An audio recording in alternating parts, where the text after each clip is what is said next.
ओम सभी को नमस्ते। मंत्रोच्चारण। जी ओम नमस्ते जी। और मैं ओम का उच्चारण करूंगा स्वामी जी। नमस्ते। ओम सहना भवतु सहनौ भुनक्तु सह वीर्यं करवावहै तेजस्विनावधीतमस्तु मा विद्विषावहै। ओम शांति शांति शांति।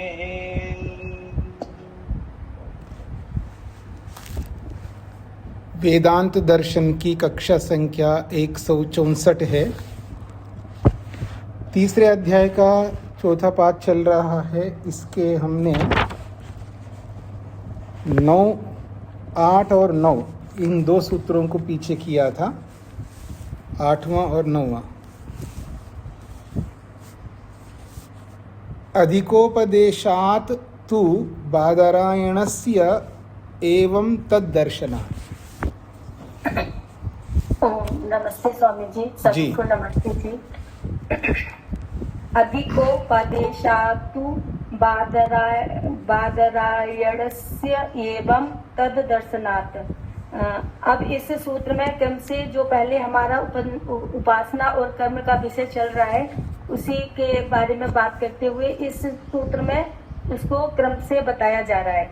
तो इसमें अधिकोपदेशात्तु बादरायणस्य उपासना विद्यातः पुरुषार्थः पुरुष लाभो मोक्षो अमृतत्वं सिद्ध्यतीति मतम यद बादरायणस्य। तो इसमें उपासना विद्या से पुरुष को मिलने वाला जो सबसे बड़ा लाभ है वह है मोक्ष, अमृतत्व है। उसी की सिद्धि उपासना विद्या से होती है। यह बादरायण जी का मत है। तो उसी के बारे में बता रहे हैं। तत्व काम्य कर्मो फल आदि उपदेशात एवं दर्शनात् एवं ही तच्छ्रुतौ दृश्यते। तो काम कर्म, इसमें काम कर्म का अर्थ होता है सकाम कर्म। जो कर्म किसी कामना से किए जाते हैं उन्हें काम्य कर्म कहते हैं। तो उपासना विद्या से काम कर्म के द्वारा मिलने वाले फल से भी अधिक फल मिलने वाला है, ऐसा श्रुति में दिखाई देता है। तद यथेह कर्म चित्तो लोकः क्षीयते एवं अमुत्रः पुण्य चित्तो लोका क्षीयते। ये छांदोग्योपनिषद का वाक्य है। इसमें अमुत्र माना होता है स्वर्ग के लिए। जो मनुष्य इस संसार में रहते हुए कर्मों का जो काम करता है उसका फल यही मिल जाता है। इसी प्रकार से अगर वो पुण्य कर्म करता है तो पुण्य कर्म का फल भी मिल जाता है। तो दोनों समाप्त हो जाते हैं। इस प्रकार से जितने भी काम कर्म होते हैं उनका क्षय हो जाता है। इति काम कर्म फलस्य क्षया प्रतिपाद्यते परंतु तदपेक्षया खलु उपासना विद्यास्त फलस्य चाधिकोपदेशा श्रुतौ दृश्यते तज्ज्ञानेन परिष्यन्ति धीरा आनंद रूपम मृत यद विभाति। तो इसमें बताया गया कि जो कर्मों की अपेक्षा से उपासना विद्या का जो फल है उसका फल अधिक होता है, ऐसा शास्त्र में बताया गया है। और जो धीर पुरुष होते हैं, धीर मतलब होते हैं विवेकी, जो विवेकी पुरुष होते हैं उसको वह मतलब वो जो धीर पुरुष होता है वो परमात्मा को ज्ञान के द्वारा पूर्ण रूप से मतलब जान लेता है और अनुभव कर लेता है। जो आनंद रूपी ब्रह्म सर्वत्र प्रकाशित हो रहा है वह उसको जान लेता है। यह मुंडक उपनिषद का वाक्य था। ब्रह्म विद्याया ही मृतम फलम प्रतिपद्यते। ब्रह्म विद्या से ही अमृत रूपी फल प्राप्त होता है, ऐसा शास्त्रों में वर्णन है। तथा चा आत्मना आत्मानम संविवेश। आत्म ज्ञान पाकर के ही आत्मा को प्राप्त करती है। मतलब आत्म ज्ञान को प्राप्त करके ही आत्मा को प्राप्त करती है, अर्थात आत्मा का साक्षात्कार करती है। ये वेद कहता है, इसी बात को उपनिषद भी कहती है। संविशति आत्मनः आत्मानम या एवं वेद, जो इस बात को ऐसे जानता है कि आत्म ज्ञान से ही आत्मा को जान लेता है, आत्मा में प्रविष्ट होता है। ये सारे प्रमाण यह कह रहे हैं कि ब्रह्म प्राप्ति ही विधीयते साचा ब्रह्म विद्या। यह सारे प्रमाण यह कह रहे हैं कि ब्रह्म विद्या से ही अमृत तत्व अर्थात मोक्ष की प्राप्ति होती है, ब्रह्म विद्या से ही होती है। अत्र कर्मणा संस परशोपि नापेक्षितः। इन प्रमाणों से यहाँ कर्म का संस्पर्श भी नहीं है।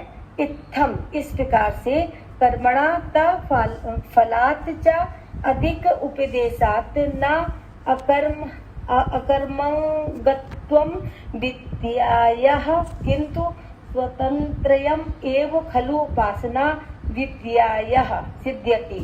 उस कर्म और कर्म के फल से ब्रह्म विद्या को अलग उपदेश किया गया होने से विद्या कर्म का अंग नहीं है, ऐसा सिद्ध हो रहा है।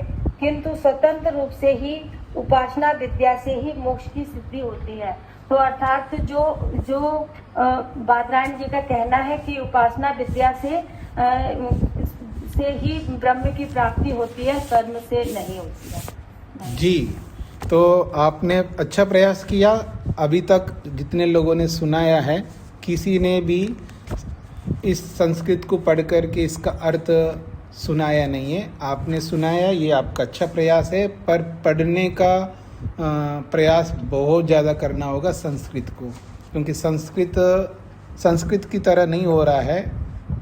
एक तो शुद्धता नहीं है, दूसरी बात अक्षर गलत पढ़ी जा रही हैं, गलत पढ़ा जा रहा है। तो वो आपको उसमें मेहनत करना है, बाकी आपका प्रयास बहुत अच्छा है। तो मैं आगे बढ़ता हूँ जी। तुल्यम तु दर्शनम। जी स्वामी जी नमस्ते जी। तुल्यम तु दर्शनम, ये 9वां सूत्र, तीसरे सूत्र में जो जैमिनी आचार्य जी हेतु दिए थे आचार दर्शनात्, ये हेतु का समाधान है 9वां सूत्र।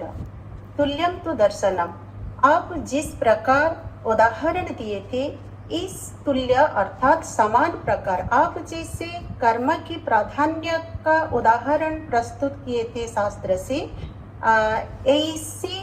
इसी प्रकार उदाहरण जो ब्रह्म यज्ञ व उपासना विधि को प्राधान्य देने वाला दर्शन भी शास्त्र में उपलब्ध होता है। यह दो पक्ष है। ऋषि बादरायण का मत है उपासना विधि से अर्थात तत्व ज्ञान से मुक्ति की प्राप्ति होती है, लेकिन आचार्य जैमिनी का मत है सीधे उपासना विद्या से मुक्ति की प्राप्ति नहीं होती है। कर्म का अंग बन करके उपासना विद्या व उपासना विधि जीवात्मा के पुरुषार्थ को प्राप्त कराने में सक्षम होता है, ना कि स्वतंत्र रूप से मोक्ष को दिलाता है। और जैमिनी आचार्य जी हेतु क्या दिए थे ना आचार दर्शना। ऐसे हमारे श्रेष्ठ लोग हैं जिनके आचरण से व्यवहार से पता चलता है कि कर्म प्रधान है और यज्ञादि अनुष्ठान के साथ उपासना विधि करते हैं। जैसे कि बृहदारण्यक और छांदोग्य उपनिषद का दो प्रमाण जैमिनी आचार्य पूर्व सूत्र में प्रस्तुत किए थे। जनको ह वैदेहो बहु दक्षिणेन ईजी यच्छमाणो वै भगवन्तो अहम अस्मि। जनक राजा व विदेह राजा ऋषि जनक आध्यात्म विद्या का जानता थे, फिर भी यज्ञ कर्म के साथ उपासना विधि को करते थे। ये उदाहरण दे करके कर्म की प्राधान्यता को जैमिनी आचार्य बताते हैं। इसका समाधान अब सिद्धांति 9वां सूत्र में तुल्यम तो दर्शनम। अब जैसे कर्म युक्त व्यवहार को बताते, इसे ही कर्म रहित व बिना कर्म किए हुए विद्वान लोग का आचरण व व्यवहार शास्त्र में उपलब्ध होता है। कहाँ पर होता है ना? कौशिक की आरण्यक में प्रमाण है कि ततः स्म एतत् पूर्वे विद्वांसो अग्निहोत्रम न जुहवन् चक्रुः। पूर्व काल में, प्राचीन काल में ऐसे विद्वान थे जो कि अग्निहोत्र को नहीं किए थे। और बृहदारण्यक और एक उदाहरण बृहदारण्यक उपनिषद का भी जब ये बादरायण जी, ऋषि बादरायण जी प्रस्तुत करते हैं कि एतम वै तम आत्मानं विदित्वा ब्रह्मणाः पुत्रीषणायश्च विदेशणायश्च लोकेशणायश्च व्युत्थाय भिक्षाचर्यं चरन्ति। अर्थात ऐसे विद्वान जो आत्मा ज्ञानी है, ब्रह्म वेता है, ऐसे विद्वान लोग परमपिता परमात्मा को व अविनाशी अक्षर ब्रह्म को जान करके त्रिएषणा पुत्रेषणा, विदेशणा और लोकेशणा से ऊपर उठ करके भिक्षा जीवन जीते हैं। अर्थात अति कम से कम साधन से युक्त होकर के अपनी जीवन का अंतिम सफलता को प्राप्त करके आनंद से जीवन अतिवाहित करते हैं। इसके साथ भी स्मृति शास्त्र का उदाहरण दिए हैं। मनुस्मृति में भी कहा गया कि ब्रह्म यज्ञ का श्रेष्ठत्व को प्रतिपादित किया है। पंच महायज्ञ से ब्रह्म यज्ञ अतिरिक्त जो 4 यज्ञ है, देव यज्ञ, पितृयज्ञ, अतिथि यज्ञ और बलिवैश्वदेव यज्ञ, इसके साथ विधि यज्ञ, दर्शिष्टि और पूर्णमासिष्टि, ये सारे जब यज्ञ के 16 भाग में से 1 भाग के बराबर नहीं है। केवल इतने मात्र नहीं है, यह यज्ञ के माध्यम से ब्रह्म की उपासना करके ब्रह्म ज्ञान को प्राप्त करके ये विद्वान लोग ब्रह्म के साथ मित्रता कर सकते और अपनी जो अंतिम प्रयोजन मुक्ति को प्राप्त कर लेते हैं। यह कहा गया कि कुर्यात अन्यत न वा कुर्यात। ऐसे विद्वान जो आत्मा ज्ञान है, इन लोगों के लिए भौतिक जाग व यज्ञ कर्मादि करना और न करना कोई मैंडेटरी नहीं है, अनिर्पर्य नहीं है, करना न करना दोषावह नहीं है। ऐसे क्यों कहा गया? विद्वान लोग के लिए अग्निहोत्र करना या न करना, होना या न होना अनिवार्य है, क्योंकि आत्मज्ञान को ये लोग सर्वश्रेष्ठ मानते हैं। आत्मज्ञान रूपक अग्नि के द्वारा सारे काम्य कर्म की इच्छा को ये भस्म किए चुके थे।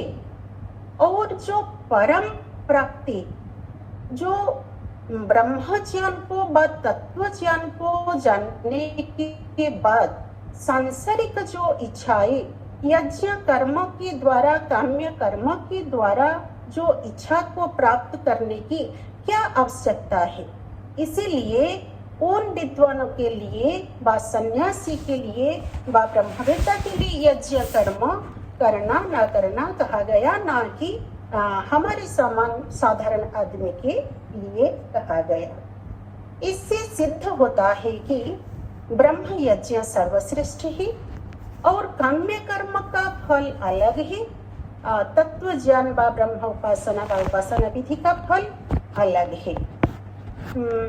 बादरायण जी जैमिनी को कहते हैं, मैं आपका निरादर नहीं करता हूँ, आपका कथन ठीक है, कर्म का फल अलग है, परंतु आप जो सिद्धांत बना लिया कि स्वतंत्र रूप से उपासना विधि से व तत्व ज्ञान से मुक्ति संभव नहीं होता है और ये यज्ञ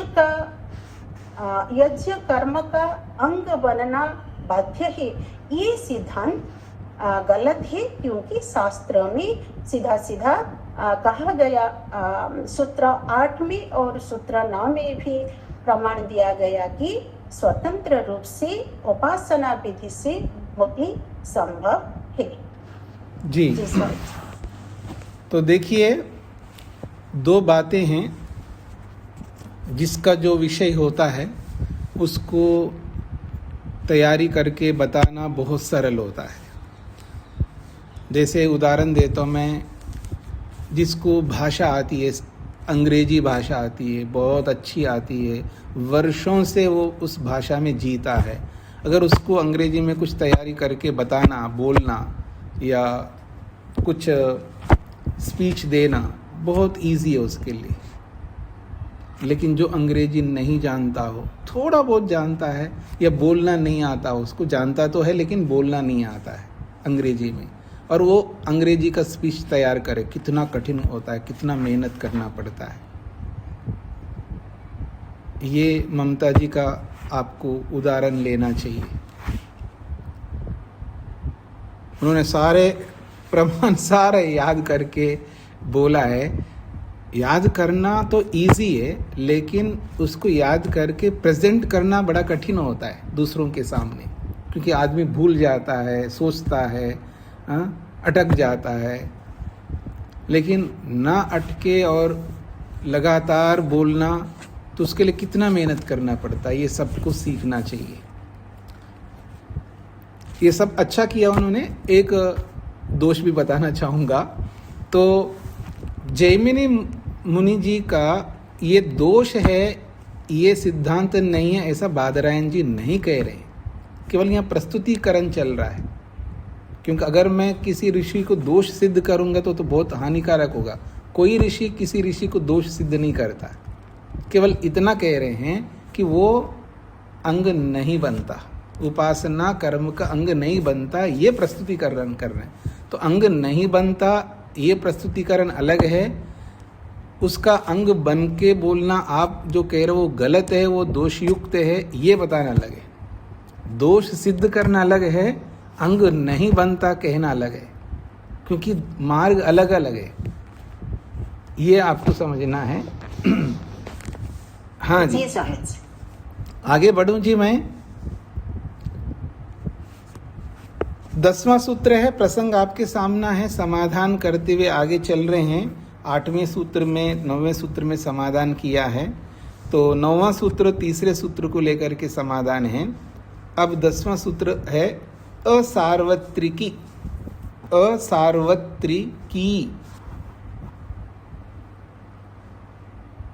असार्वत्रिकी यच्च तत्श्रुतेः च, ये जो चौथा सूत्र है उसका समाधान कर रहे हैं। यच्च, जो आपने, तत्श्रुते, इस सूत्र के माध्यम से जो बात कही है, क्या कही है? या श्रुति उदारिता, और जिस श्रुति को लेकर के आपने उदाहरण दिया, कौन सी श्रुति दी आपने चौथे सूत्र में? यदेव विद्यया करोति श्रद्धया उपनिषदा, इस श्रुति को लेकर के अपनी बात को सिद्ध करने का प्रयास किया। इति एषा श्रुति, ये जो श्रुति आपने प्रस्तुत की है, ये श्रुति न सार्वत्र की, ये सभी जगह पर लागू नहीं होती है। हर जगह इस श्रुति को आप लागू नहीं कर सकते। वो श्रुति गलत नहीं है, वो श्रुति सही है, वो बात भी सही है, लेकिन उस श्रुति को हर जगह आप लागू नहीं कर सकते, और विशेषकर इस मोक्ष के संदर्भ में तो बिल्कुल लागू नहीं कर सकते। श्रुति अपने आप में सही है, उचित है। जो श्रुति वहाँ कह रहे हैं, यदेव विद्यया करोति श्रद्धया उपनिषदा तदेव वीर्यवत्तरम भवति, ये जो बात कही है वो श्रुति में कोई दोष नहीं है। श्रुति अपने आप में बिल्कुल उचित है, परफेक्ट है, लेकिन वो श्रुति सब जगह लागू नहीं होती है। आप मेरी ओर देखिएगा, जैसे वेद है, वेद के बहुत सारे सिद्धांत हैं, तो क्या वेद के सिद्धांत सभी मनुष्यों के ऊपर बराबर लागू होती हैं? नरेंद्र पाल जी, ये मेरा प्रश्न है। स्वामी जी नहीं लागू होती। क्यों? जैसे उदाहरण, जो जैसे मान लिया जो अज्ञानी पुरुष है, जिसको कम ज्ञान है, जिसको ज्यादा ज्ञान है, वो तो अलग अलग उनके लिए व्यवस्था होगी। नहीं, ये तो थोड़ा सा आपने कठिन उदाहरण दे दिया, सरल उदाहरण दीजिएगा। सरल ने बता। अच्छा, प्रेम जी बताइए। स्वामी जी नमस्ते जी। जी, जैसे हमारे ऑफिस में क्लास 4 होते हैं, क्लास 3 है, अफसर है, तीनों का ज्ञान अलग अलग है, तो उनके लिए भी ज्ञान का स्तर अलग अलग है, तो उनके लिए नियम भी अलग अलग होते हैं। तो ऐसे समाज में शोध रहे, वैश्य हैं, हम लोग हैं, वो जिनका ज्ञान का स्तर अलग अलग है, तो उनके नियम अलग अलग रहेंगे, तो उनके दंड की संहिता भी अलग अलग है। नहीं, वो आप लौकिक उदाहरण मत दिए, वेद के अनुसार उदाहरण दीजिए, सरल। क्योंकि लोक में कोई शूद्र नहीं है, कोई वैश्य नहीं है, कोई ब्राह्मण नहीं है, कोई क्षत्रिय नहीं है। लोक में तो वर्तमान में सब खिचड़ी है। वेद के अनुसार सरल उदाहरण। मीना जी। नमस्ते आचार्य जी। माइक नहीं, पहले रुकिए। हाँ, आप अब बोलिए, माइक खुला होना चाहिए। हाँ, बोलिए। वेद में हर स्त्री पुरुष और समाज के हर वर्ग का वो के बारे में बताया गया है, तो ऐसा मतलब इससे सब पता चलता है कि वेदों में हर एक के लिए नियम, स्त्री के लिए, पुरुष के लिए, छोटे वर्ग के लिए, राजा के लिए, जब जो कि राजा के नियम हमारे पे तो लागू नहीं होते ना। तो इस तरह से मुझे लगता है कि ये वेदों में हर चीज बताई गई है और हमारे पे लागू नहीं होती वो। ठीक है, देखिएगा, इन्होंने कुछ बताया, लेकिन सरलता से जो आपको समझ में आ सके। देखिएगा, वेद का नियम है 4 आश्रमों का। ब्रह्मचर्य आश्रम है, गृहस्थ आश्रम है, वानप्रस्थ आश्रम है, संन्यास आश्रम है। 4 आश्रम है। तो ब्रह्मचर्य आश्रम का उपदेश गृहस्थ के ऊपर लागू नहीं होता, गृहस्थ आश्रम का उपदेश ब्रह्मचारी के ऊपर लागू नहीं होता। ठीक है, इन्होंने, मीना जी ने वर्ण व्यवस्था का उदाहरण दिया, बिल्कुल ठीक दिया उन्होंने। क्योंकि राजा के लिए जो आदेश है वो क्षत्रिय के लिए लागू नहीं होता, क्षत्रिय का आदेश राजा के लिए लागू नहीं होता। तो वर्ण व्यवस्था अलग अलग है, अलग अलग वर्ण है, तो अलग अलग वर्णों के लिए अलग अलग आदेश है। आश्रम व्यवस्था अलग है, तो आश्रम व्यवस्था के लिए अलग अलग आदेश है। तो एक का आदेश दूसरे के ऊपर लागू नहीं हो सकता। ये है सरल उदाहरण, आप सबको समझ में आएगा। पूरे भारत में रहने वाले सबको ये 4 आश्रम के बारे में पता है, वर्ण के बारे में पता है। इसी में तो झगड़े हुए लोग वर्ण व्यवस्था में, उनको नहीं समझ में आएगा तो किसको आएगा। विशेषकर वर्ण, आश्रम तो फिर भी थोड़ा कम समझ में आएगा लोगों को, लेकिन वर्ण व्यवस्था ऐसा है तो कोई भारतीय ऐसा नहीं अछूता है जिसको नहीं समझ में आता हो। तो जो मीना जी ने दिया है वो व्यापक उदाहरण बनता है। तो जब श्रुति जो कह रही है, तो वो श्रुति जो कह रही है वो विधान वो हर जगह लागू नहीं हो सकता। यही यहाँ पर वेद व्यास जी कहना चाह रहे हैं। तो आपने जो श्रुति प्रस्तुत की है सार्वत्र की न सार्वत्र की, वो सब जगह लागू नहीं हो सकती है। किंतु सा खलु उद्गीत प्रकरणिका अस्ति, वो जो श्रुति आपने दी है वो उद्गीत प्रकरण का है। उद्गीत प्रकरण है, यागों में चलता है। उद्गीत उपासना जो है वो यागों में चलता है। अलग अलग यागों में अलग अलग उपासना हैं जो पीछे बता के आए हैं। तो उद्गीत के प्रसंग में वहाँ पर ये बात कही है और वो याज्ञिक प्रक्रिया में चलेगा। पर यहाँ तो कोई याग नहीं हो रहा है, यहाँ तो ब्रह्म विद्या के संदर्भ में कोई याग नहीं होता। ब्रह्म विद्या में याग नहीं है, इसलिए उस याग संबंधी उद्गीत उपासना को आप सब जगह लागू नहीं कर सकते। इसलिए कह रहे हैं न ब्रह्म विद्या प्रकरणिका, वो ब्रह्म विद्या के प्रकरण में नहीं है वो श्रुति। तस्मात् विद्या न कर्मांगत, विद्या न कर्मांगम, इसलिए ये जो ब्रह्म विद्या है वो कर्म का अंग नहीं बन सकती। सूत्रार्थ, यह जो चौथे सूत्र में जो श्रुति प्रस्तुत किया है, यह जो चौथे सूत्र में जो श्रुति प्रस्तुत किया है, यह जो चौथे सूत्र में जिस श्रुति भी लिख सकते, जिस श्रुति को प्रस्तुत किया है वह सब विद्याओं में लागू नहीं होती है, वह सब विद्याओं में लागू नहीं होती है।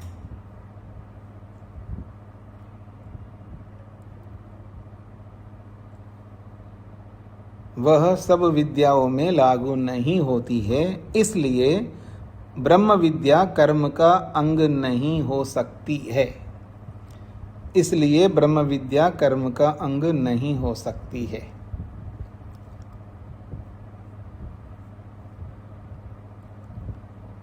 इसलिए ब्रह्म विद्या कर्म का अंग नहीं हो सकती है। यह जो चौथे सूत्र में जिस श्रुति को प्रस्तुत किया है वह सब विद्याओं में लागू नहीं होती है, इसलिए ब्रह्म विद्या कर्म का अंग नहीं हो सकती है। स्पष्ट हो गया जी। विभागः शतवत्, विभागः शतवत्, ये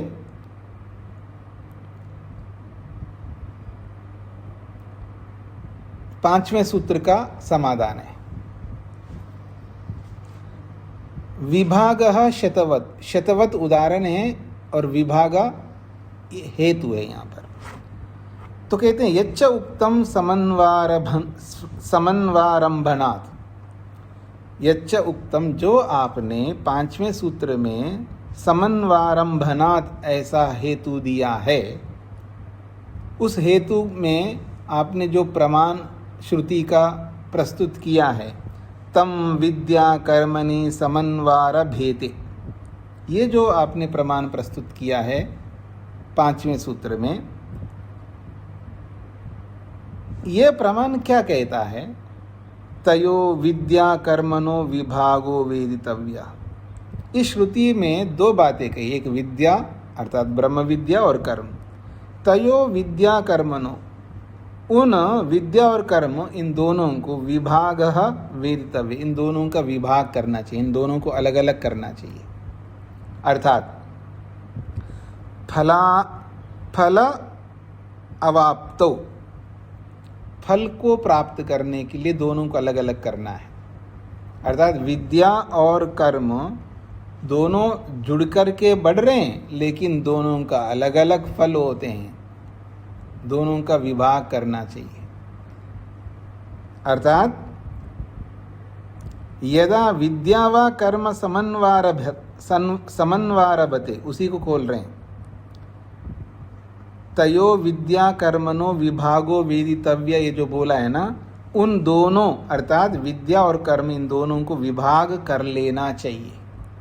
किसके लिए? फल अवाप्तो, फल को पाने के लिए।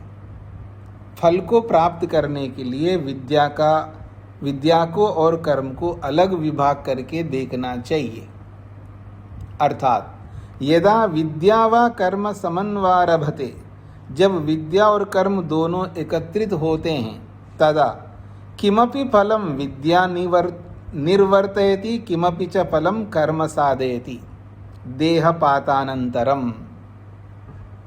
यदा विद्या व कर्म समन्वारभते, जब विद्या और कर्म दोनों साथ चलते हैं, तब किमपि फलम विद्या निर्वर्तयति, किसी और फल को विद्या उत्पन्न करती है।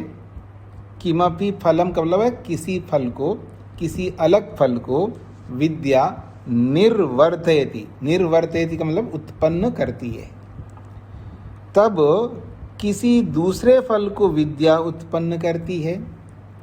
किमपि च फलम कर्म साधयति, किमपि च फलम किसी और फल को कर्म साधयति उत्पन्न करता है। कब ये दोनों अलग अलग फल उत्पन्न कब होते हैं? देहपातानंतरम, शरीर छूटने के बाद अगले जन्म में। ये जो विद्या और कर्म साथ चलते हैं ना, आप मेरी ओर देखिएगा, ये जो धन इकट्ठा करके रख रहे हो ना, जोड़ जोड़ करके, सोना चांदी जमीन ये वो सब यहीं धरे रहेंगे, आपके साथ नहीं जाने वाले। अगर आपके साथ जाएंगे तो विद्या और कर्म ही साथ जाएंगे, याद रखना। आपके साथ मात्र विद्या और कर्म जाएंगे, यही साथ ले जाओगे आप, बाकी सब यहीं रह जाएंगे। फिर किस लिए जोड़ रहे हो जी आप? जिसको जरूरत है उसको दो ना, आप देते नहीं हैं। हाँ, भविष्य के लिए रखो, मैं मना नहीं करता हूँ, लेकिन भविष्य के लिए इतना आवश्यक नहीं है जितना आप रखते हैं। भारतीयों में सबसे ज़्यादा एक सबसे बड़ी समस्या है, वो जितना अर्न करता है, जितना कमाता है, उसका बहुत कम प्रयोग करता है, बहुत अधिक भविष्य के लिए रखता है। इसलिए वो जमा करता रहता है, नहीं, बच्चा पैदा होने से पहले उसके लिए रखता है। गर्भ में अभी आया ही नहीं, बच्चा आने वाला है, उस तब से तैयारी करता है। अगर आ गया तो फिर देखना कितना तेजी से तैयारी करता। और बाहर निकल के आए ना, उसके नाम से ये, उसके नाम से वो, उसका दिमाग उनमें लगता, उसका दिमाग उसके निर्माण में बिल्कुल नहीं लगता। और कुछ लोगों का जो आज के नए जनरेशन का दिमाग जरूर लगता है निर्माण में। कौन सा निर्माण? उसको एटीएम मशीन बनाने में लगता है, अर्थात उसको इंजीनियर, उसको डॉक्टर, उसको ये, बस इसमें उनका दिमाग जरूर लगता है। कोई रेयर में होता होगा जिसका दिमाग इनमें नहीं लगता। उसका दिमाग ये मनुष्य कैसे बने, ये मातृमान कैसे बने, ये पितृमान कैसे बने, ये आचार्यवान कैसे बने, ये अपने जीवन में शांति कैसे लाए, ये बिल्कुल धैर्य कैसे रखे, और ये तपस्या कैसे करे, ये अपने लिए जैसा चाहता है वैसे दूसरों के लिए कब चाहे। ये है निर्माण का मतलब। इस निर्माण में किसी की कोई शक्ति नहीं लगती। या तो पैसे में शक्ति यानी संपत्तियों को, जो यहीं धरे रहने वालों को या इकट्ठा करने में उनकी शक्ति लगती है, या केवल पढ़ाई में शक्ति लगती है, बाकी में कुछ नहीं। थोड़ा बहुत लगती है तो हाँ जी, बच्चों में सब एक्टिविटीज़ होने चाहिए, स्विमिंग करवाओ उसको, स्पोर्ट्स में लगाओ उसको, फलाना करवाओ, ये भी जीवन का निर्माण नहीं है, याद रखना। ठीक है, जो कुछ नहीं करता उनकी अपेक्षा बहुत कुछ है वो, क्योंकि उसको स्विमिंग भी आता है, उसको बैडमिंटन भी आता है, उसको पियानो चलाना भी आता है, उसको डांस भी आता है, क्लासिकल डांस, अच्छी बात है। पर ये जीवन का निर्माण वास्तव में नहीं है। इससे जीवन का निर्माण नहीं होता है। ये कोई निर्माण नहीं है, ये तो सहायक है। सहायकों में शक्ति लगा रहे हैं हम, जो डायरेक्टली निर्माण जो करने वाले उसमें किसी की शक्ति नहीं लग रही है। तो जो भी आप इकट्ठा कर रहे हो करते जाओ, धरे रहेंगे यहाँ, साथ नहीं ले जा सकते आप। साथ जाते हैं तो विद्या और कर्म जाते हैं, ये इसका मतलब। यदा विद्या व कर्म समन्वारभते, जब विद्या और कर्म साथ चलते हैं, दोनों साथ जा रहे हैं आत्मा के साथ, तदा तब किमपि फलम विद्या निर्वर्तयति, तब किसी और फल को विद्या उत्पन्न करती है। किमपि च फलम कर्म साधयति, और किसी और फल को कर्म उत्पन्न करता है। कब? देहपात अनंतरम, देहपात शरीर छूटने के बाद ये सब मिलते हैं। तो साथ जाने वालों के ऊपर निर्माण नहीं, साथ ले जाने वालों के ऊपर निर्माण नहीं है, जो धरे रहने वाले के ऊपर निर्माण ही निर्माण हो रहा है दुनिया भर में। अब आप किस श्रेणी में आते हैं, आप अपने आप को देखो। पढ़ना नहीं, केवल पढ़ना नहीं है, पढ़ना तो बहुत सरल है, कोई भी पढ़ सकता है। ये भी एक लत है, लत। हाँ जी, देखो जी, मैं खाली नहीं रहता, मैं ये कक्षा करता हूँ, वो कक्षा करता हूँ, ये लेक्चर सुनता हूँ, वो, मैं दिन भर इनमें लगा रहता हूँ। कोई लिखने में लगा रहता है, कोई सुनने में लगा रहता है, कोई कक्षा में लगा। बहुत सरल है, खाली बैठा है इसलिए तो ये कर रहा है। हाँ, जो ये नहीं करता उसकी अपेक्षा तो बहुत बढ़िया है, जो टाइम पास कर रहा है उसकी अपेक्षा तो बहुत बढ़िया है। लेकिन क्या आउटपुट निकलेगा इसका? क्योंकि अप्लाई नहीं करता, अप्लाई तो नहीं कर रहा है ना, तो इसका क्या आउटपुट है? कुछ नहीं। पढ़ते रहो, कितना ही पोथियां भरते रहो, लिखते जाओ। कुछ लोगों की ऐसा शौक है, जब प्रवचन सुनते हैं ना, पूरा जैसा बोलते वो कॉपी में भर देता है आदमी, पता नहीं कितनी कॉपियां भरा है। मेरे को याद है जब मैं पढ़ रहा था गुरुकुल में, पता नहीं कितनी कॉपियां भर दी है, और आज तक देखा नहीं मैंने उनको, क्योंकि आज समझ में आ गया मेरे को इन कॉपियों को भरना बेकार है, क्योंकि मैंने खोल करके नहीं देख सकता उसको। तो आदमी वो काम कर रहा है जो उपयोगी नहीं है, और जो उपयोगी वो नहीं कर रहा है। तो इसलिए साथ अगर जाते हैं तो विद्या और कर्म जाते हैं, तो आप कैसे कर्म पैदा कर रहे हैं, कैसी विद्या प्राप्त कर रहे हैं, उस पर निर्भर करता है। केवल पोथियां पढ़ने मात्र से विद्या नहीं मिल सकती है। उस विद्या को कर्म के साथ जोड़ने पर वो विद्या काम आएगी, पर अगले जन्म के लिए। तो इसलिए कह रहे हैं इसका विभाग कर लीजिएगा, विद्या का फल अलग है और कर्म का फल अलग है। विभागशः खलु फलम अनयोः भवति, अनयो इस विद्या और कर्म इन दोनों का विभागशः विभाग करके अलग अलग फल इनका प्राप्त होता है। उदाहरण दिया है शतवद, 100 के समान, शत कहते 100, 100 के समान। यथा, यथा ये शतम देयम, तेज नारायण जी के मन में है जी भाई 100 देना है। अब 100 देना है तो 2 लोग खड़े हैं लेने वाले, और 100 देना है उनको, 2 लोग खड़े हैं, तो विभाग करो जी, 50 एक को दे दो, 50 एक दो, तो बात खत्म। बहुत सरल है।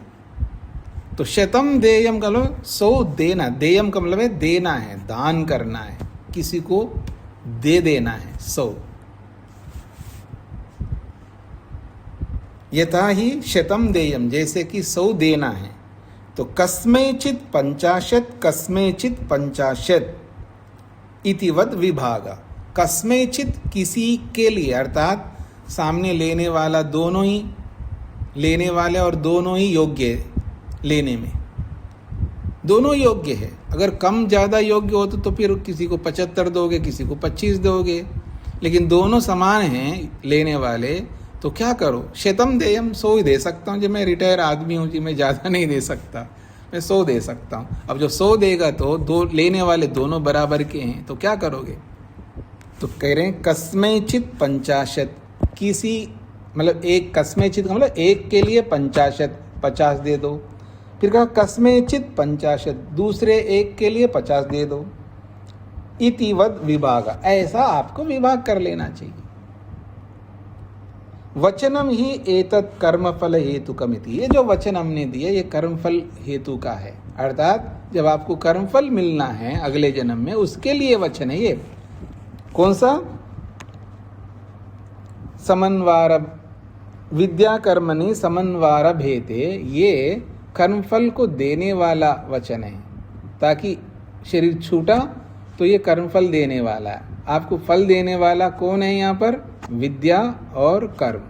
तो विद्या का अलग फल है, कर्म का अलग फल है।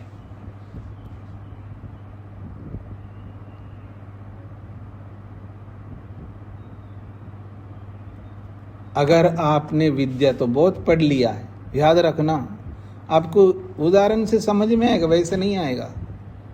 आपने बहुत शास्त्र पढ़ते रहो, पोथियां पोथियां पढ़ते जाओ पढ़ते जाओ पढ़ते जाओ, कर्म मत करना। बहुत क्वालिफाइड माता पिता मिलेंगे, महाकंजूस मिलेंगे, साथ में कुछ नहीं करेंगे, कोई परोपकार नहीं करेंगे, कोई कर्म नहीं करेंगे, लेकिन वेल एजुकेटेड मिलेंगे, एकदम बढ़िया स्कॉलर्स मिलेंगे आपको, क्योंकि आपने कर्म ही ऐसा किया। लेकिन साथ में आप इस पढ़ने के साथ साथ कर्म भी करें अच्छा, तो जो माँ बाप मिलेंगे कैसे मिलेंगे जी आपको? अच्छे पढ़े लिखे और साथ में अच्छे कर्म करने वाले। क्या चाहते हैं आप? अगला जन्म कैसा चाहते हैं आप? यह आपके हाथ में। या सांप बन करके उसके ऊपर बैठ जाओ, इकट्ठा करते रहो, सांप बन करके उसके ऊपर बैठो और ना खुद खाओ ना किसी को खिलाओ, या उन लोगों को दे दो जो योग्य नहीं इसका।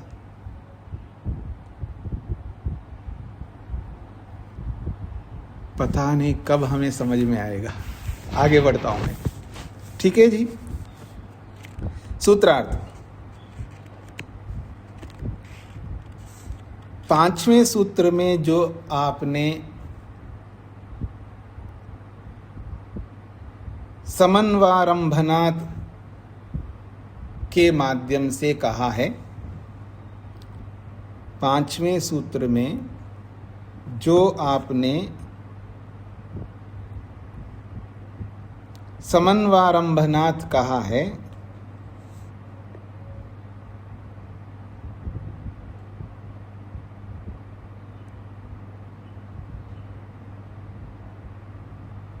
उसमें विद्या और कर्म का विभाग मानना चाहिए।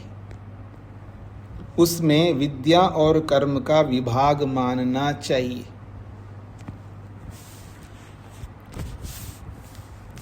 उसमें विद्या और कर्म का विभाग मानना चाहिए।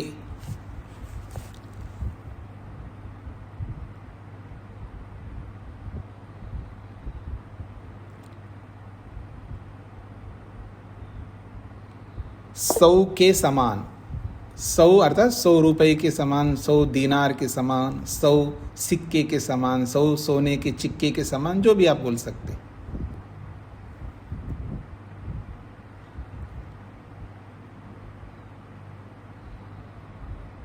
जो आपने समन्वारंभनात् के माध्यम से कहा है, उसे विद्या और कर्म का विभाग मानना चाहिए, 100 रुपए के समान। हाँ जी वर्मा जी। नमस्ते स्वामी जी। जी स्वामी जी, अंत में वचनम फल हेतु इति, इसका जरा अर्थ क्या हुआ? वचनम ही एतत् कर्म फल हेतुकमिति। वचनम, ये जो तम विद्या कर्मणि समन्वारभेते, ये जो वचन है, ये वचन कर्मफल हेतुकम, ये कर्मफल को देने वाला है। अगले जन्म में जो कर्मफल मिलता है उसको देने वाला है, ना कि ये मुक्ति को देने वाला वचन नहीं। की बात क्या लिखा है समझ नहीं आ रहा। हाँ बोलिए, क्या कह रहे हैं? वचनम के बाद जो शब्द है होत्रे तत्कर्म फलम, ये है आप संधियों को भी साथ साथ पढ़िए, संस्कृत पढ़ ही रहे हैं आप, संधियों को साथ साथ पढ़िएगा। वचनम ही एतत्, ही को अलग करो, आकार में इकार को अलग करो, ही, फिर उसके बाद एतत्। जी स्वामी जी। हाँ जी, नरेंद्र पाल जी। स्वामी जी ना एक का अर्थ और समवारंभात का जरा अर्थ क्या है, समझ नहीं आया थोड़ा सा। समन्वारंभनात् का जी नहीं बताऊंगा, कल के पाठ को सुनो। अब समझ में आया मैंने क्या उत्तर दिया?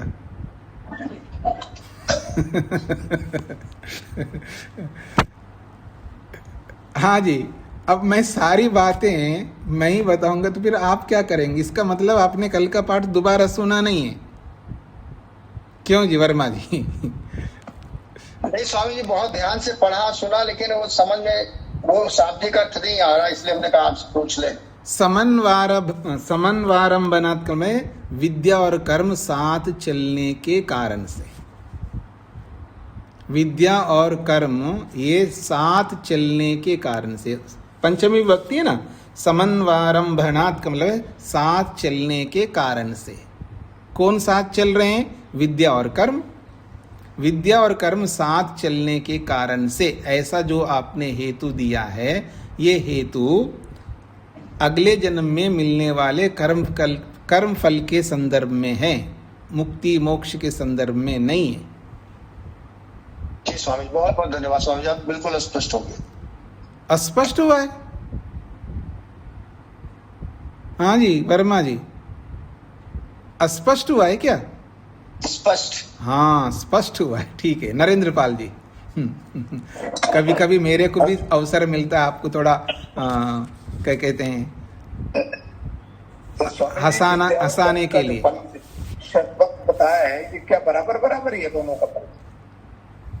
नहीं, बराबर भी कह सकते, क्योंकि कर्म का जैसे देखिए ना, कर्म का फल अलग है और विद्या का फल अलग है। मैंने उदाहरण से समझाया है, अगर एक व्यक्ति पढ़ाकू है, बहुत पढ़ लिया है और विशेष कर्म नहीं किया, तो अगले जन्म में उसको उस पढ़ने का फल तो मिलेगा, लेकिन कर्म विशेष नहीं किया तो वो फल नहीं मिल रहा है। तो बराबर ही समझ लीजिएगा, इसमें कोई आपत्ति नहीं, बराबर कह सकते हो। विद्या का फल अलग है, कर्म का फल अलग है। अगर किसी ने कर्म बहुत अच्छा किया है लेकिन विद्या नहीं पढ़ी, विद्या नहीं आती उसको, तो उसको वो अगले जन्म में भी सेवा करता रहेगा लेकिन विद्या नहीं आई उसकी, ऐसे रहेगा फिर बेचारा। ठीक है स्वामी जी, आगे से। जी जी, आगे बढ़ रहा हूं जी मैं। छठा सूत्र का समाधान किया जा रहा है जी, अध्ययन मात्रवतः। अध्ययन मात्रवतः, ये छठे सूत्र का समाधान है। अध्ययन मात्रवतः तद्वतो विधानात्, ये छठा सूत्र है। तद्वतो विधानात्, ये जो छठा सूत्र है, इस छठे सूत्र में आपने जो हेतु दिया है, क्या दिया है? आचार्य कुलात् वेदम अधीत्य यथा विधानम गुरो कर्मातिशेषेण, ऐसा जो लंबा चौड़ा आपने प्रमाण दिया है। तदिदम, ये जो प्रमाण है श्रुति का, अध्ययन मात्रवतो जनस्य ब्रह्मचारिणो ही कर्म उक्तम न तो मुमुक्षो। ये जो आपने प्रमाण दिया है, आचार्य कुल से वेद पढ़ करके विधि के अनुसार समावर्तन के समय में गुरु की जो भी सेवा करना करो, जो भी गुरु दक्षिणा आदि देना दो, सारे कर्म करके फिर जा करके विवाह करके फिर कर्म करो, ये तो उस अध्ययन करने वाले ब्रह्मचारी के कर्मों को लेकर के बोला है, ना कि मोक्ष को लेकर के बोला है। तो इसलिए कह रहे हैं अध्ययन मात्रवतः, अर्थात तदिदम अध्ययन मात्रवतः। ये जो वचन आपने प्रस्तुत किया है, ये अध्ययन पढ़ाई करने वाले जो जन हैं, अर्थात ब्रह्मचारी है, उसको ध्यान में रख करके उसके कर्मों को लेकर के उक्तम कहा है, न तो मुमुक्षु। मुमुक्षु व्यक्ति के कर्म नहीं है वहाँ पर, वो मुमुक्षी के कर्म को नहीं बताया जा रहा है, मुक्ति चाहने वाले के कर्म नहीं बताए वहाँ पर। वो तो पढ़ने वाले ब्रह्मचारी ने पढ़ाई कर लिया है, अब वो गृहस्थ में जा रहा है। याद रखना, समावर्तन संस्कार उसी का होता है जो गृहस्थ में जाने वाला होता है, और जो गृहस्थ में नहीं जाता है उसका समावर्तन संस्कार होता ही नहीं।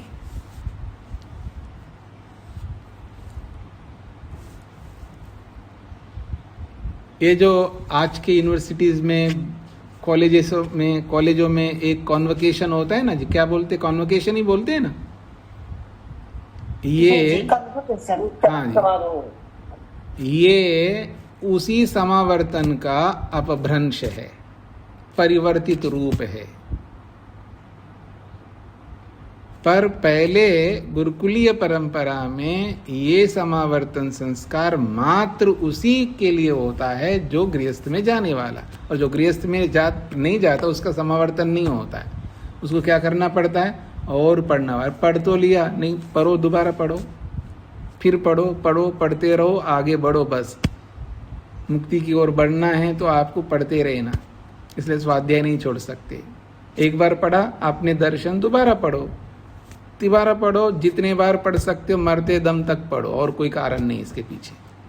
बहुत पढ़ लिया जी, बहुत नहीं पढ़ा है, आपको और बहुत पढ़ना है। कभी आप सोचो जी मैंने पढ़ लिया है न्याय दर्शन, आप दोबारा क्या पढ़ूं, इसके बाद न्याय दर्शन होने वाला है ना, मैंने पढ़ तो लिया, अब क्या दोबारा पढ़ूं। नहीं, मरना, मृत्यु ही आपको छुड़ा सकता है, उससे पहले नहीं छोड़ सकता है। मैं नहीं छोड़ने वाला हूँ, ये अलग बात है। आप ग्रुप में आओगे नहीं तो मैं क्या कर सकता, आओगे तो पकड़े रखूंगा।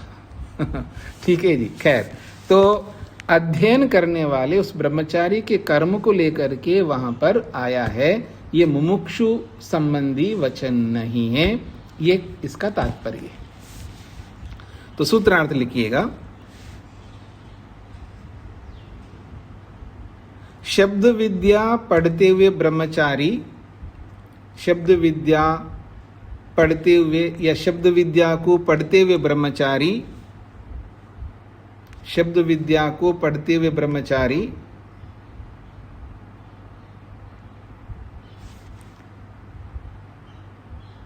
गृहस्थ में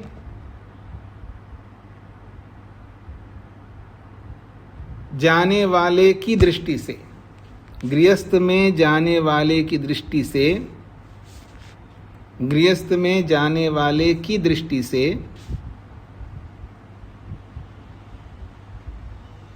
गृहस्थ में जाने वाले की दृष्टि से कर्म करने का विधान किया गया होने से,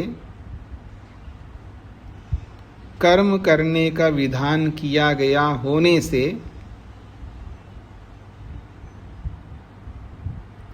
कर्म करने का विधान किया गया होने से यह विधान मुमुक्षु के लिए नहीं है, यह विधान मुमुक्षु के लिए नहीं है, यह विधान मुमुक्षु के लिए नहीं है।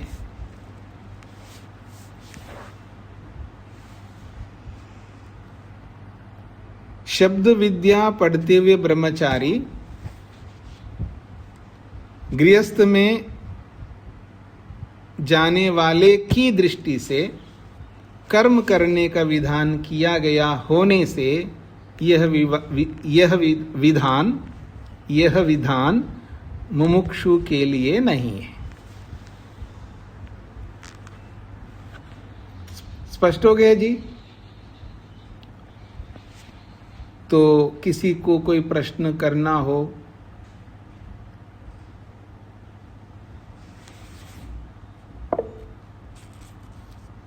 हाँ जी, सुभाष जी को। स्वामी जी, मतलब गृहस्थ के बाद भी तो वो मुमुक्षु हो सकता है?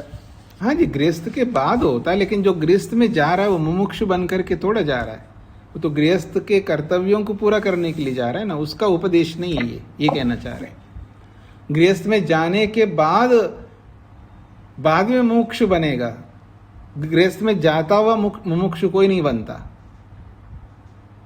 मतलब कोई ये कहे जी मैं मुमुक्षु बनने के लिए गृहस्थ में जा रहा हूं, ऐसा कोई प्रसंग नहीं है शास्त्र में। गृहस्थ में जाना इसका सीधा अर्थ है मुमुक्षु बनने के लिए नहीं जा रहा है। गृहस्थ से मुक्ति हो सकती है, गृहस्थ में से मुक्ति की ओर बढ़ सकता है, लेकिन गृहस्थ में प्रवेश करना मुक्ति के लिए मुमुक्षत्व को ध्यान में रख करके नहीं है। मुमुक्षत्व को ध्यान में रख करके गृहस्थ में प्रवेश नहीं किया जाता है, ये इसका तात्पर्य है।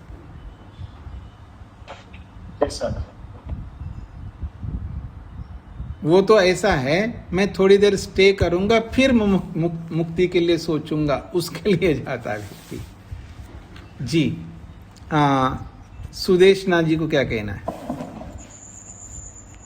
स्वामी जी नमस्ते जी। स्वामी जी, जो हम जो कर्म करने से जो दान देते हैं, तो अगले जन्म में मिलने की आशा से हम दान करेंगे? बिल्कुल। और तो किस लिए करें? सकाम कर्म में नहीं आएगा? सकाम कर्म करना कोई बुरा काम है क्या? मतलब आप निष्काम करना चाहते हैं? मेरे प्रश्न का उत्तर सीधा दीजिए, जल्दी दीजिए। निष्काम कर्म तो हमसे नहीं होगा। अच्छा, जब निष्काम कर्म नहीं होगा तो पाप करना चाहिए या सकाम करना चाहिए? दोनों में एक विकल्प है, क्या करोगे आप? पुण्य करना है। नहीं, ये मत बोले सकाम करना, ये बोलिएगा। पुण्य तो है तो सकाम करोगे ना, तो अगले जन्म में मेरे को अच्छा मिले इसलिए हम दान देंगे, इसलिए परोपकार करेंगे, इसलिए बहुत सारे परोपकार के काम करेंगे, तो ये सकाम कर्मी तो कहलाएंगे, क्योंकि मुक्ति की योग्यता तो है ही नहीं है। पाप करना नहीं चाहता हूं तो क्या करूंगा? सकाम कर्मी तो करूंगा ना। और सकाम कर्म करने के लिए शास्त्र कह रहा है। और एक बात स्वामी जी, जो बोलते हैं कि दान देना है और किसी को पता नहीं चलना चाहिए, ये तो ऐसा है, एक पर्दा ओढ़ते हम लोग। योग्यता निष्काम की तो है ही नहीं है, लेकिन निष्काम बताने का एक पर्दा ओढ़ करके ऐसा कहा जाता है। उसकी जरूरत नहीं, बता होना चाहिए। अगर आप दान दे रहे हो तो ये जो जितने भी क्लास में पढ़ने वाले, इन सबको पता होना चाहिए कि मैं दान दे रहा हूँ, कितना दान दे रहा हूँ, ताकि वो प्रेरणा ले सके। ऐसे दुनिया में भी लोगों को पता चलना चाहिए, दान देने वाले दिखा करके दे, कोई बुरी बात नहीं है। कोई सोचे देखो ये दिखा रहा है दान दे करके, अपने आप को क्या मानता है, उसका सोच गलत है ऐसा मानने वाले का। लेकिन वो जो दान दिखाता हुआ दे रहा है ना, उसका सोच गलत नहीं है। ये समझने का प्रयत्न करना आप लोग, क्योंकि हमारी योग्यता, मतलब उसकी योग्यता है ही नहीं निष्काम करने के लिए। निष्काम की योग्यता है तो वो तो सबको पता लगे ना लगे, उसको कोई फर्क नहीं पड़ेगा। मेरी बात समझ रहे ना? सबको पता लगे तो भी उसको कोई अंतर नहीं आने वाला, ना पता लगे तो भी कोई अंतर नहीं आने वाला है उसको, क्योंकि उसका कर्म ही निष्काम है, क्योंकि उसकी ऐसी योग्यता है। और जिसकी निष्काम की योग्यता नहीं है तो जानबूझ करके दूसरों को पता लगे ऐसा करना चाहिए, ताकि दूसरों को प्रेरणा देना, दूसरों को भी उस काम में प्रवृत्त करना हमारा कर्तव्य है। गलत आध्यात्मिक रास्ता में मत चलिए। आध्यात्मिक रास्ता में चल रहा है व्यक्ति, लेकिन गलत आध्यात्मिक रास्ता में चल रहा है। मेरी बात को समझने का प्रयत्न करना। मैं कोई गलत उपदेश नहीं करना चाहता हूँ। गलत करूँगा तो मेरा गलत होगा, तो मैं ऐसा क्यों करूँ? यानी लोगों को पता लगना चाहिए, इसमें कोई गलत नहीं है। हाँ, अगर आप पता लगाना नहीं चाह रहे हैं तो केवल इस पर्दा को हटाओ और निष्काम बनो। फिर जब निष्काम बनोगे तो पता लगे तो क्या फर्क पड़ेगा आपको? पता लगे तो भी कोई फर्क नहीं, और पता ना लगे तो भी कोई फर्क पड़ेगा नहीं। परेशानी उसको है जो सकामी है। पता लगे तो भी उसको परेशानी होती है, ना लगे तो भी परेशानी होती है। पता लगे तो दूसरा मांगने के लिए आएगा, इसलिए परेशानी है। और दूसरे को पता नहीं लगा तो पता कैसे चलेगा मैं अच्छा आदमी हूं? कौन समझेगा जी मेरे को अच्छा आदमी? तो उसको, सकामी को दोनों समस्या हैं। पता लगे तो समस्या है, क्योंकि दूसरे लोग आएंगे मांगने के लिए, तो ये समस्या है। और किसी को नहीं पता लगे तो भी समस्या है। तो मैं कैसे मैं अच्छा आदमी कैसे पता लगेगा लोगों को? उसमें भी परेशानी है। वो पता लगाना भी चाहता है और नहीं भी लगाना चाहता है। नहीं लगाना इसलिए चाहता है ताकि दूसरे मांगने वाले ना आए, और पता लगाना चाहता है इसलिए पर्दा ओढ़ करके बोलता है, और कुछ नहीं है। हाँ जी, रेशा जी को क्या कहना है? स्वामी जी धन्यवाद जी नमस्ते स्वामी जी, ये चुनाव में पूछना था मुझे। हाँ बोलिए। कुल्लम टू दर्शनम में लास्ट वाली 2 शब्द है, नैमित्तिक यज्ञ और अग्निष्टोम, तो ये क्या? नहीं, 2 बातें हैं, विधि यज्ञ और पाक यज्ञ। पाक यज्ञ होता है पंचमा यज्ञों में से ब्रह्म यज्ञ को हटाएंगे तो बाकी 4 बचे, वो पाक यज्ञ कहलाते हैं। इसमें पका करके यज्ञ किया जाता है ना, जैसे आप अग्निहोत्र करते हैं, उसमें भी पके हुए की आहुति देते। घी भी तो पका हुआ है ना, और भी जो भी आप देते हो वो सब मोहन भोग जो भी देते सब पका हुआ पाक यज्ञ है। और पितृयज्ञ में भी क्या होता है, पाक यज्ञ तो करते, पका करके तो पितरों की पूजा करते हैं। और बलि वैश्वदेव में भी पाक यज्ञ है, वो भी पका हुआ ही देते हैं आप। और अतिथि यज्ञ में भी, तो ये सब चारों पाक यज्ञ कहलाते हैं। और विधि यज्ञ का मतलब दर्शेष्टि पौर्णमासेष्टि। हो गया ठीक? हाँ जी, नैमित्तिक लिखा हुआ है ना, नैमित्तिक कहाँ लिखा हुआ है? आप हिंदी वाला पढ़ रहे हैं ना? हाँ जी। हाँ, हिंदी वाले का मेरे को नहीं पता है, जो मैं बता रहा हूँ उसको समझ लीजिए, उस हिंदी को वहाँ जो लिखा उसको छोड़ दीजिएगा जी। ठीक है, धन्यवाद। ओम शांति शांति शांति।